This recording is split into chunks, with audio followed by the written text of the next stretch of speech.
Hello and welcome to Journeys and Journals.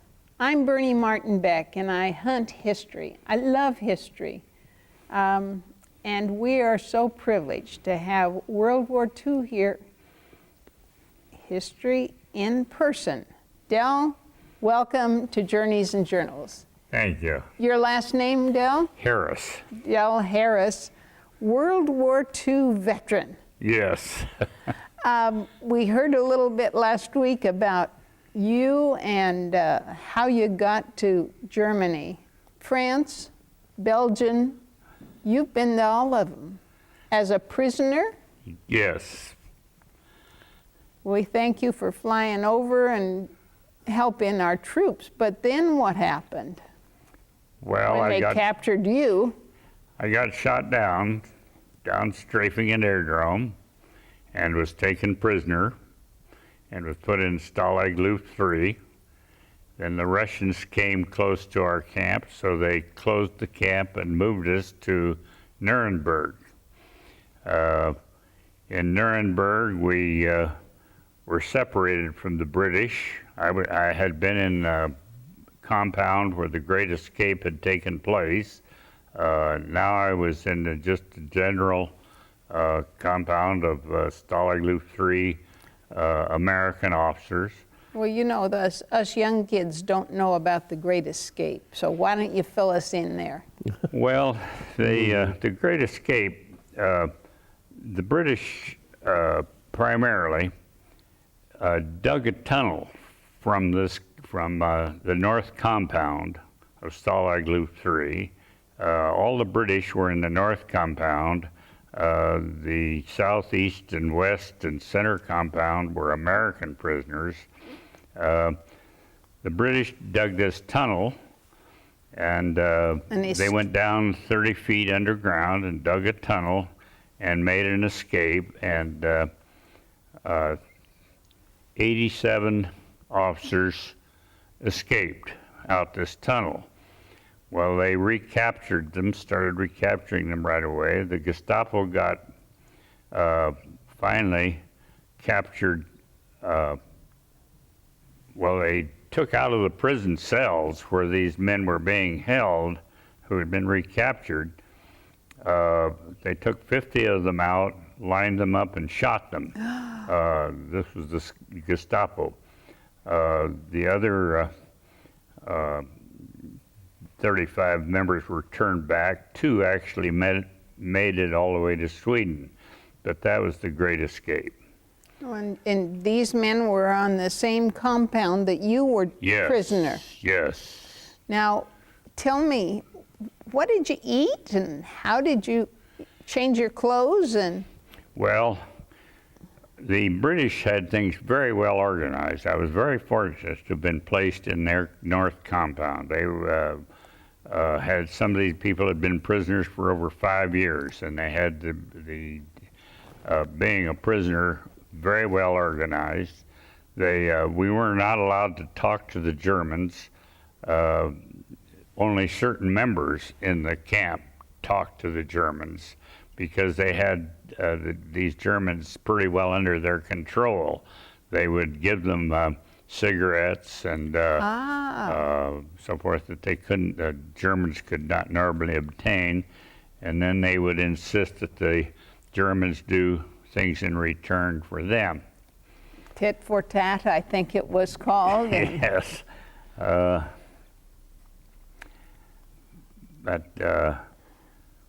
when we are on this line, I finally, there was a bad storm.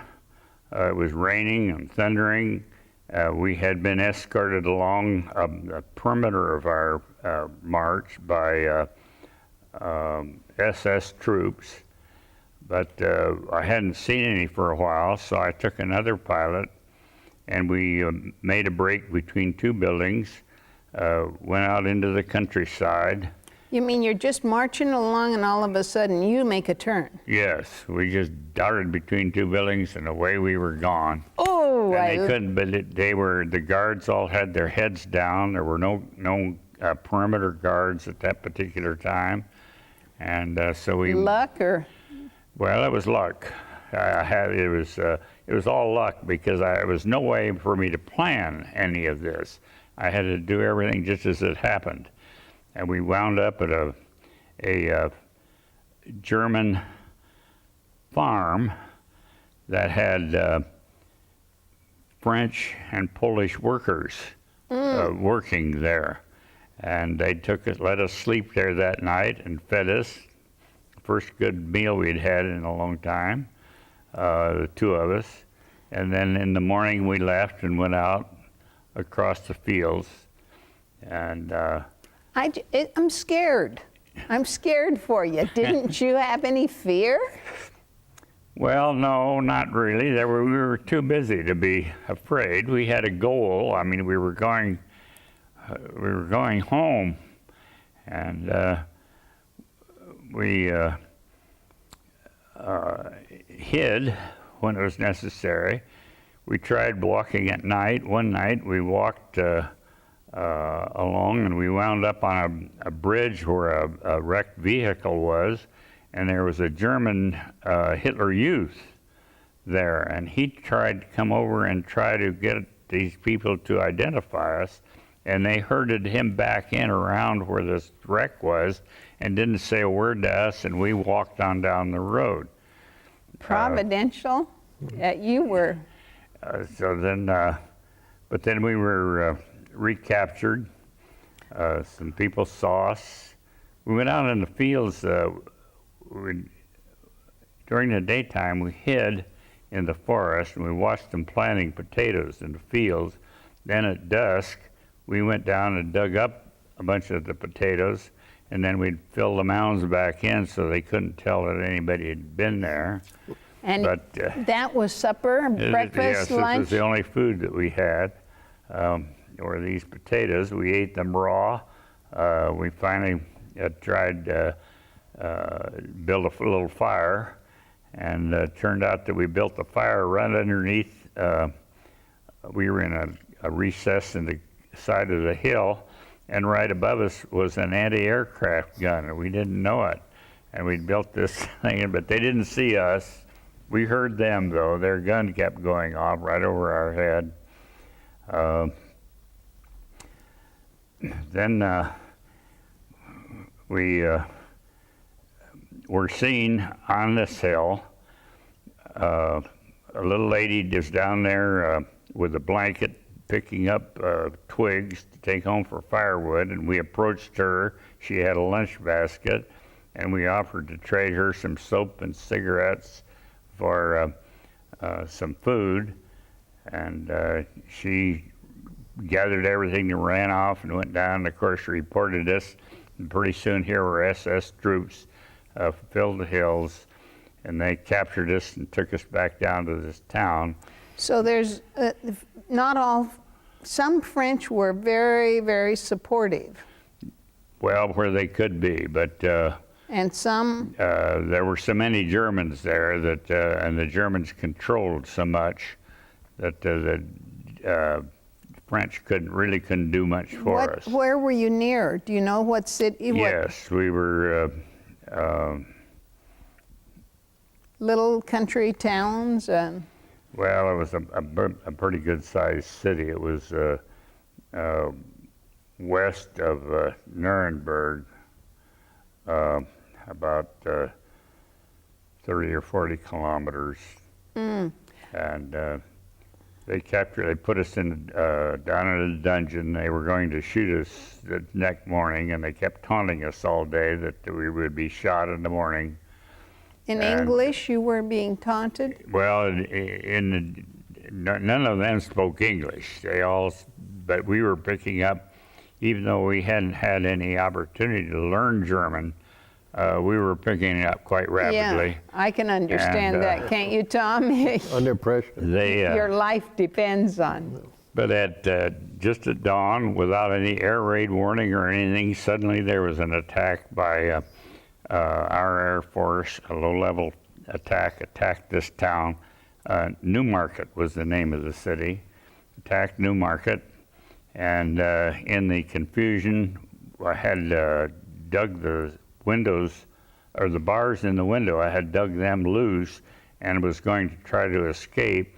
Well, when the bombers came over, I got the bars out and I started out, and here was a German police dog right outside.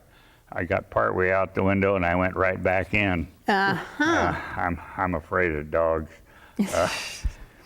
But they took us down, put us in a marshalling yard, and while we were in the marshalling yard, P-47s came over and strafed the marshalling yard.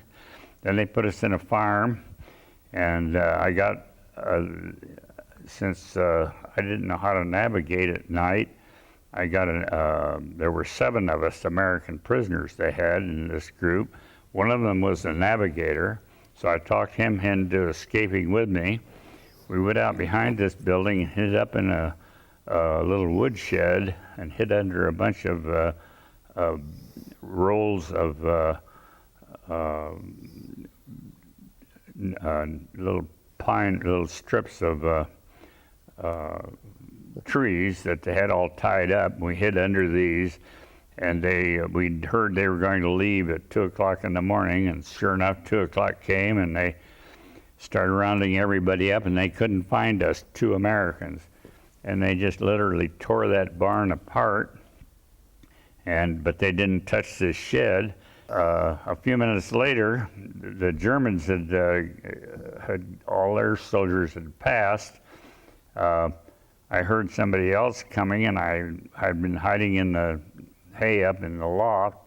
I looked down, and here are 2 Russians. They had great big overcoats on, a GPW on the back for German prisoner of war, painted on them, and I stood up and they recognized me. So I went down, and then I saw troops marching down at the end of this road. They were so far away that I couldn't tell what they were, but I saw these vehicles going back and forth. I decided they had to be Americans because the Germans didn't have the fuel to do that kind of stuff. I wanted to get down there, and these Russians didn't want me to, but I finally left, and I went down and got to the bottom of the hill, and just as I got there, there were woods down there. This road ran around the edge of the woods, and just as I got to this edge of the wood, I heard a vehicle coming. It wasn't time for me to hide, so I started walking in the same direction the vehicle was going. It pulled up along just behind me and stopped, and I'd walk a little ways, and it'd move again. I finally turned and looked, and it was an American Jeep. V is for victory. And so that was I was then in American hands then. Oh. And they gave me a carbine, and I fought with them for 3 days until they were relieved. I went to Did they give you any food? Oh, they gave me any kind of food I wanted. I had food, but I couldn't. I'd eat a little and I'd get sick. I just wasn't used to good American food. I was used to all that rough stuff. So This story, it's fascinating. No wonder day after day at lunch at your retirement community, you'd listen to these. They put me in this big camp where there were air-sea rescue. Well, they had whole lines of C-47s come in line, and they were taking the wounded from Germany back to England. And I went up to one and I asked if I could get a ride, and the captain of the airplane said that I had to be on the manifest. I had to be assigned to go there. And well, they weren't sending any healthy Americans back, so You volunteered to fly.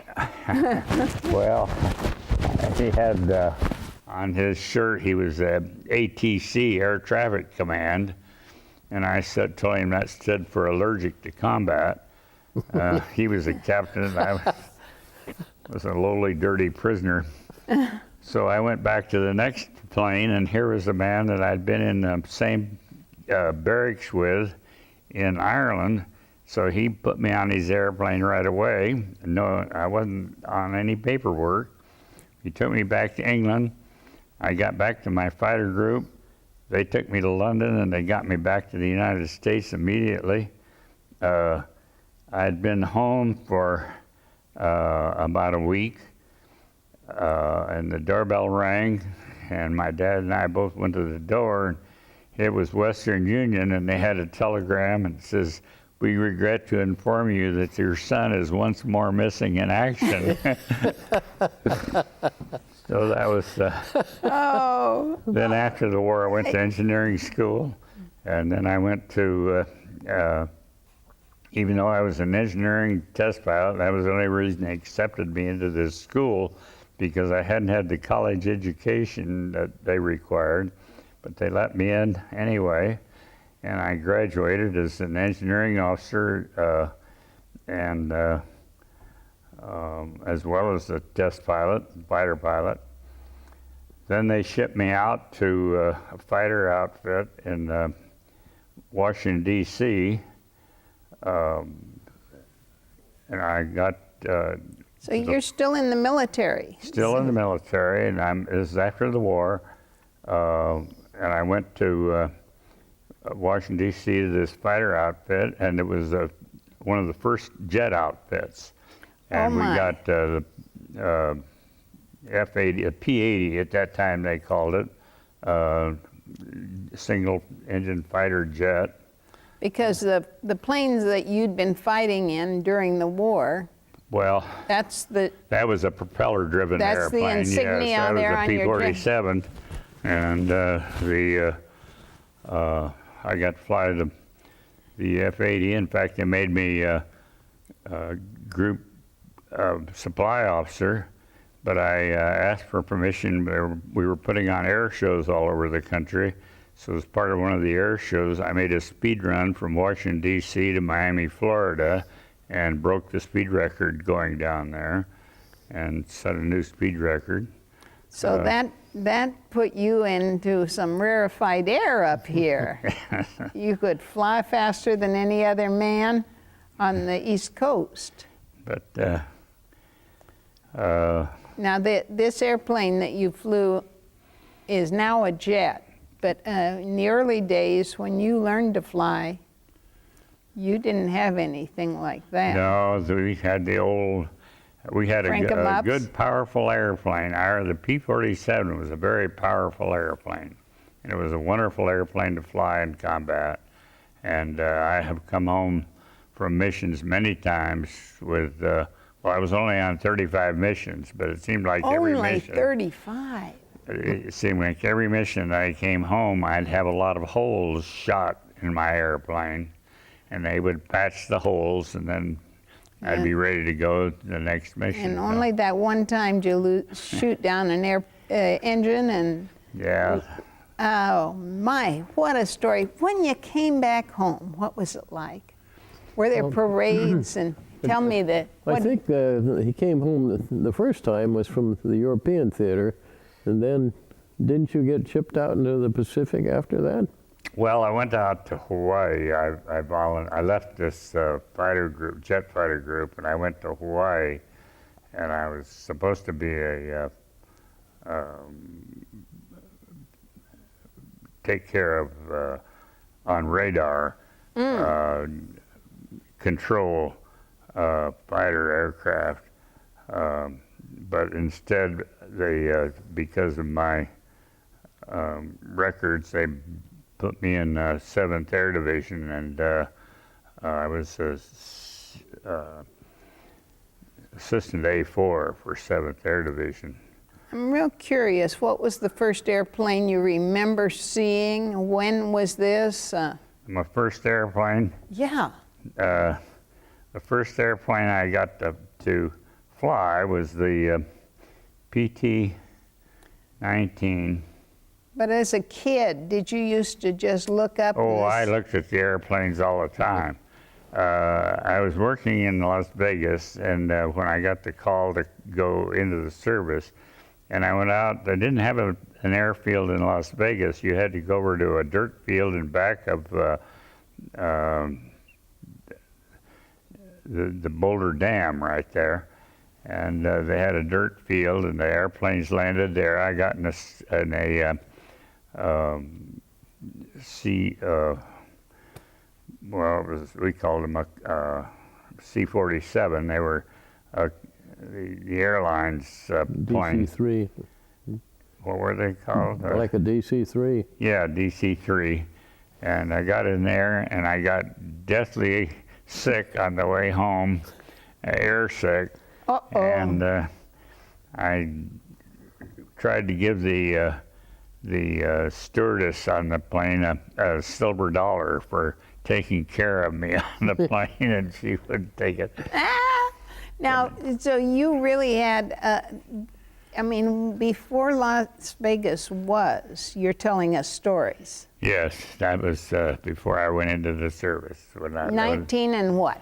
Well, that was early '42, and You're just a kid, yeah. and you are sick. Well, as- I was married and had a child, and We didn't ask you about how many kids you had. well, I just had one child at the time, and by my first wife, and we she is the mother of my grandkids. I have a great grandson who is now in ROTC. I was wondering, has he got a pilot in Yeah. his mind? Well, he's going to be in the military. He's going to college under the ROTC program, Yeah. which we think is wonderful. that he's Father doing like it. son. Yeah. Well, we've got just a couple of minutes to bring you to Oregon. What Well- happened? I got into when the Korean, just before the Korean War started, they had a big economy cut in the Air Force, and they cut the Air Force in half. And they didn't, Unbelievable. they were just letting everybody go regardless of record or anything, and they let me go. And I got a job, I got my contractor's license right away, and I was building service stations on the Air Force bases for the post exchanges, and I was at the big test base out in Edwards Air Force Base, and the general there came out to talk to me one day. I'd just finished this service station, and he wanted to know if I wouldn't come back in and be a test pilot at Edwards, and I turned him down. Oh, you did. And I stayed in the construction business, and I One of those cross roads where you chose. You made that choice. Well, it turned out to be a fortunate move in that I spent 50 years as a licensed building contractor. 50 years? Yes. You're older than you look, man. Well, I'm 90 years old. I was 90 years old. It'll be a week ago tomorrow. Well, happy the last birthday day of December. to you. Oh, you are. And so I'm 90 now, and I'm an old man now. And this guy who's out there finding guests for me, you're just a youngster. Oh, yeah. I'm only 5 years younger than he is. Well, I sure thank you guys for coming here and just filling us in on a little bit of the way it was. Well, it was an exciting life. I've enjoyed most of it. But I'm There were sure. times when it got pretty rough, but Well, those stories about the German prison camps, those were rough times, I'll tell you. I just can't even imagine how you ate raw potatoes, and well, here I you are remember to tell us. they had us on this train. The Germans had us on this train at one time, and we were going to. We'd just been to Berlin, and we were headed south of Berlin, and they had us all jammed into this little Italian car, and it was so there weren't enough seats for us, so I was standing up. So there was a little net up above, a luggage net. So I climbed up and got in this luggage net, and the guard came in and opened the door and counted, and he started yelling and screaming he was short somebody. And he looked up and he saw me there, and came and brought every guard individually from the train down to see the monkey in the cage up there. No, the monkey is very smart. Thank you so much for being my guest. And as a finder for guests of the future, I'll just encourage you to keep on the good work. Well, stories like this deserve to be told. Told and told again, how very grateful we are for the freedoms that you have assured us that we have right here. The year 2010 seems impossible that I've lived that long. Born in the 1930s, and this is a great time. Now to meet you makes it all the greater. Thank you very much for being my guest on Journeys and Journals. I'm It's been a Bernie Martin pleasure. Beck, and I thank you. And if you have a story, we're expanding clear into the Eugene area, clear over to the coast. Better Life TV is moving on and on, hopefully in the Portland area soon. And thank you for tuning in. You can always find us online, betterlifetv.tv. I'm Bernie saying bye for now. Thanks.